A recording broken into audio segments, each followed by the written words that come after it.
Hello, and welcome to another episode of Brain Explorers. Today's topic is overstimulation.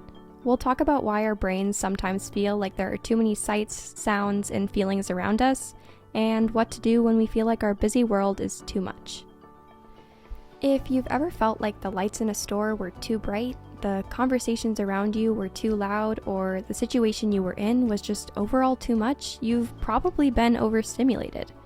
Overstimulation is what happens in our brains and bodies when there's just too much going on around us, and our brain has a hard time processing it all. Each of our 5 senses has nerves and receptors that are in charge of capturing information from our surroundings and carrying that information to our brains. For example, if we were to touch a soft kitten, the sensory nerves, or afferent nerves, in our body would carry a message to our brain that says, "This kitten is soft," in a special chemical and electrical language that only our body and brain speak. The same conversations between our brain and body happen when we hear sounds, taste foods, smell scents, and see the world around us. Our brain is in charge of making sense of the chemical and electrical signals that our nerves carry to it.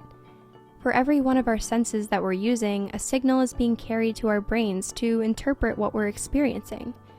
This works out great for our brains most of the time, as we're usually only focusing on a couple of our senses at once. But sometimes, when some of the signals carried by our nerves become overwhelming for our brain, we begin to feel overstimulated. This can make us feel like we're going to cry, yell, or run away. You probably won't feel like yourself when you're overstimulated, and you'll want to fix it as soon as possible. Some people experience overstimulation when one sense is far too overwhelming. For example, some people can find very loud noises like sirens or loud conversations to be too much for their brains to process. Sometimes the texture of certain objects or the way they feel on our skin can be overstimulating.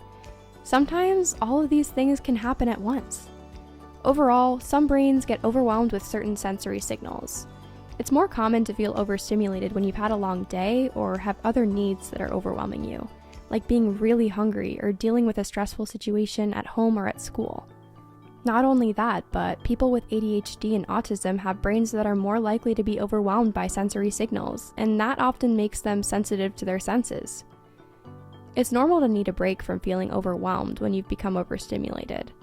Often, people who are overstimulated want to seek out a darker or quieter place and remove anything that touches their skin and makes them feel uncomfortable. When these feelings come up, it's helpful to recognize them as our brain's way of saying, "Hey, the world is too much right now and I need a break." We all need breaks sometimes, and that's totally okay.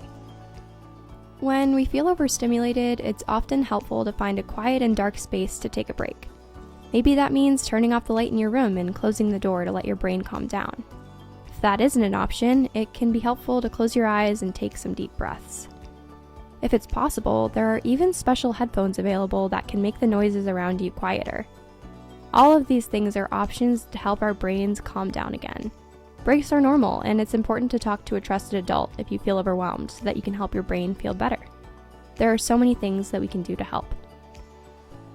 I hope you learned something about overstimulation and your brain today. That's all I have for this episode, but as always, make sure to join me next time and leave any comments or suggestions down below.